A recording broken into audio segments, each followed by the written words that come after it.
SCA found that the ANC in the province violated both the court order and its own constitution when it convened the disputed provincial elective conference in May 2018.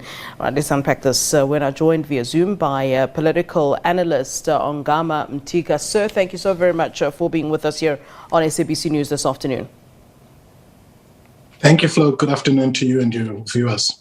Yeah, when you look at something like this, one always asks the question. It was very clear that there are, divisions within the ANC, even when they say that they aren't and that they try to put on a united front. I wonder if the ANC can resolve its own, internal problems without having to, approach the court. And I'm sure it's also a little bit embarrassing, isn't it?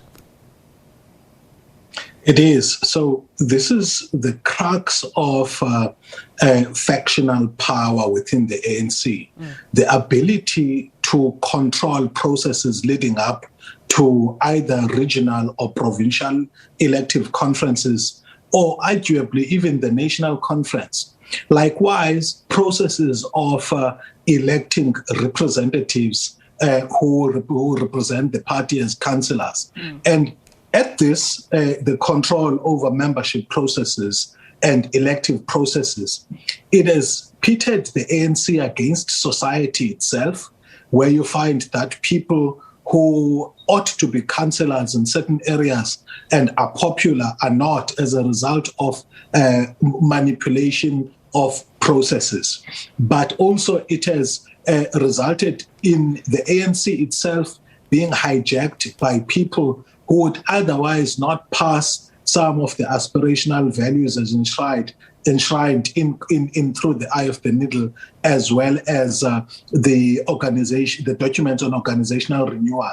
Because what the ANC has allowed to happen, and obviously we're talking about the Free State now because some comrades of the party within that province have had the boldness to take the conference to court, and the tenacity to sustain it up to the level of the Supreme Court of Appeals. But this is rampant, Flo, as you suggest, throughout the party. Yeah. And it is the reason why the ANC is failing to ensure that power is genuinely at its bottom structures in the branches. So it has allowed a situation where regional elites who have control over audit processes end up being the ones who fashion outcomes of elective processes at regional and provincial levels, and arguably even at national level, on the basis of their preference, rather than what is the outcome of an impartially managed process. Now, already, and I'm glad you kind of draw a clear picture as to, where the ANC is in terms of regionally, the branches on national level. And I really want to zoom on the issue of national level, perhaps then affecting what we're seeing at the branch level or at the provincial level. We already see that at the national level, there's issues already within the top six of late. We know the SG, there's been some problems with regards to whether or not he steps down or not. We spoke quite a lot about that in the last couple of weeks. Is what's happening at national really playing a huge, significant role as to what then happens in the regional or in the branches, as you say? And if that is the case, how then would the ANC then achieve a unity when already the problems are already at the top? Sure. So I think there's an interesting argument and in fact findings which Prof. Mcebisi Ndletyana stumbles upon in his book, The Anatomy of the ANC in Power, where, and in fact, not only him, but this has become a consensus among us people who look into South African politics, especially the ANC in particular, that there's because of the necessity to build alliances all the way from national to regional in attempts to win over ANC elective conferences.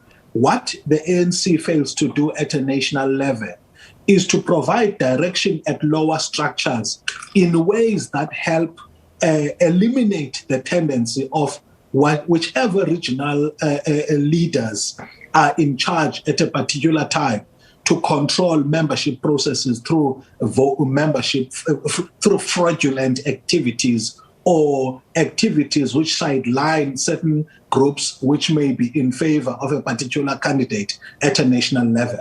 So the part of the issue here, for example, with the battle for the office of the Secretary General as a powerhouse among competing factions in the party, is the fact that both parties realize that they have not led the party to an extent that there's a secure membership base, even though the president talks about that as having been an outcome of their own, of his own leadership within the ANC and the current top six. I'm not convinced yet, Flo, that it has arrived at a stage where the membership database of the party is credible and it can be used in ways that eliminate the tendency to control election outcomes. And as a result of that, the ANC is still going to face the same problems it has throughout the recent past, where whether it's the outcomes of ward election, councillor elections, they are manipulated, or regions. But it's good that the Supreme Court of Appeals has pronounced on the Free State matter, because it shows the extent of the failure of leadership around this issue. The Eastern Cape, leading up to the conference of 2017, came up with an idea of having the entire membership of the ANC, which is in good standing, voting for leaders, as opposed to a group of representatives, which are about 5,000 people. But that didn't gain traction after the conference, which still suggests that whatever gains have been made around modernizing leadership might still fall on an organizational structure which is in paralysis and may fail to accord the party the good quality leaders and the unity that may come from a well-managed membership database and the voting which is not controlled, because while it may be easy to control 5,000 people that are voting at a particular elective conference, it may not be that easy to control the entire membership of the ANC in terms of what preference they have for leadership in a region, province, or a country. Mr. Mtimka, as we wrap up our conversation here, of course, the ANC is expected to convene a meeting to give direction on the SCA judgment. What are you expecting to come out of that meeting, or rather what's likely then to come out of that meeting, sir? Sure. I think what's likely going to come out there is that the national leadership will provide a direction in terms of who should lead the province. Maybe there may be a provincial task team that is formed, because obviously the current executive is nullified by the judgment. And I think that's going to, there will be a contestation over who leads that task team flow, because you see in the ANC, National won't be just concerned about creating stability in the Free State, but there's going to be a tug of war about how to put leaders in the Free State that may favor either Ace Magashula's agenda or the agenda of the sitting president. So it's not going to be an easy process to deal with, precisely because the ANC is a divided organization currently, and each of the elites at a national level wants to fashion outcomes at provincial and regional levels in ways that sustain their own camp or their own prospects for re-election. All right. Thanks so much for your solid input there, Mr. Mtimka. Great pleasure having you here with us on SABC News this afternoon. Thank you for having me. All right. That's Ongama Mtimka, a political analyst there weighing in on the ANC. We're going to take a short break.